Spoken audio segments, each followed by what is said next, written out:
njagala kubeera very clear mbeere nawa mugaso eri abannayuganda mwena ne bannamawulire. Ensonga egenda okuleeta bannamawulire eggulu kwe kusobola okubabikula amaaso nti Uganda gye mbadde mulimu eya bulijjo mwali mutwala ng'eya bulijjo si eya bulijjo anymore. Gavumenti erinnye ku peesa okusobola okuggyayo amateeka gonna nga bwe galina okukola ki okukola.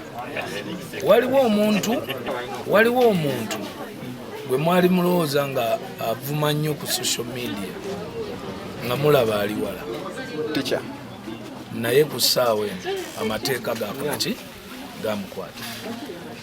Abantu abagenda ku social media ne bavuma brands, kyanjawulo okuvuma omuntu individual naye kyanjawulo okuvuma brand, most especially nga brand eri registered. Toyinza kudda ku TV oba ku social media n'ovuma Coca-Cola, tosobola.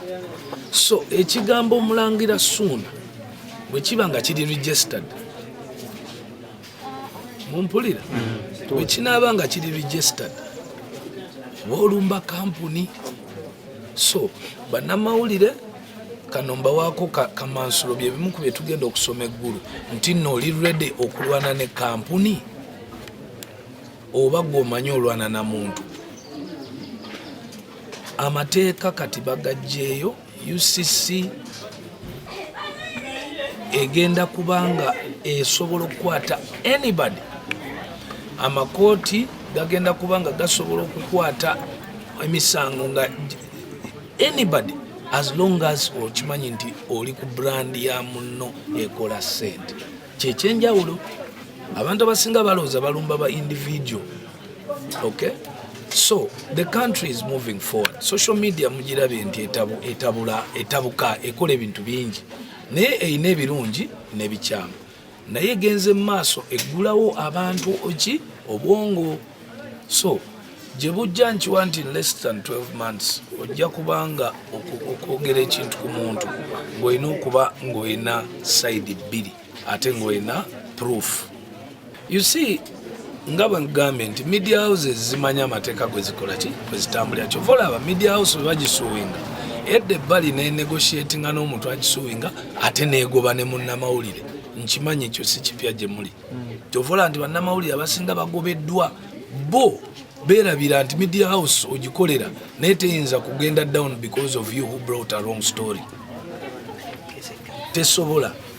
Era bannamawulire ekyo nammwe mukimanyi nti bw'oba tolina proof n'oyogera no affirminga eri abantu nti gundi yakoze kino, oli bw'agenda mu kkooti bwe baba bakwagaza ekintu kimu.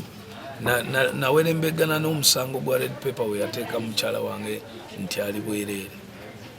Twatuuka ku level kisobola ku exposinga ndagaano gye twatuukako ng'omusango tugusinze. Naye nsobola okugamba nti ojja kufa nga tuzze mu kulaba kigambo kye bawandiika ku Bebe mu lupapula olwo nga kiri negative oba famire ye, lwa nsonga emu nti eyo entegeragana gye twatuukako yali esobola okutwala buli kamu. Naye kisobola okumala emyaka 7 nga Suuna alwana n'omusango naye asobola okugusinga. Naye Uganda ekyanoonyayo examples nga 2-3 olwo bannamawulire banategeera, naye omusango guyinza okuyingira ne gukulemesa obulamu n'onoonya gy'oddukira nga tosobodde, because omuntu aba asuwinga tasuwinga media house yokka, asuwinga media house n'asuwinga editor ne reporter. Bantu basatu buli omu abeera ku musango gwe. Era nkimanyi nti ng'abavubuka abato abakola ebyamawulire ebyo temubimanyi. Mwe mulowooza nti omuntu ajja n'asuwinga media house. No, media house esobola okulwana n'ogwayo negukola ki negumala, then gwe munnamawulire n'otandika ogugwo ne editor n'atandika ogugwo. Kyanjawulo omuntu waba akoze ekikyamu ng'okirabye ku kamera gwe kyafaminge ng'olina proof. Naye bino ebyawawulidde n'osoma ku peegi ya gundi nga wandise nti gundi yabbye, gwe naawe n'ojja n'oteeka ku beedi ya gundi yo n'oteekako nti gundi yabbye. Kyokka nga togambye nti mpulidde kiwulire nga bagamba mbu disclaimer. Then ne bana babikola mu showbiz bajja kweddako ng'oli amanya nti bwe nwana kamera zizo zindaba. Kati bwe banawandika nti nalwanye oli ajja kuba ne evidence nti wakoze ki walwala. But for over 15 years bye bibaddewo mu showbiz ono kumwogerako kino n'ayisawo oluyimba n'akola ki lwaki mukikuba kati ekintu ekikyamu tekitegeeza nti you continue n'ekikyamu. Amateeka gabeerawo, amateeka gakyuka, amateeka gabeerawo sometimes nga tebagakozesa, then olaba abantu nga bamisbehavinga n'ogajjayo n'ogateeka ku table. Right now what I've told you ku kyabayimbi, it is brand, not personalities. You destroy a brand. Oli ajja azimbye brand gwe n'ogipaatikako ebigambo n'ogidestroyinga. Oli aba aliisa abaana, aliisa baneighbor, alina balabirira school fees, kati gwe olwokuba onoonya naawe osasulwe ku mulimu obeere nga show ekola nnyo, gwe n'otavaluing ate oli otegedde.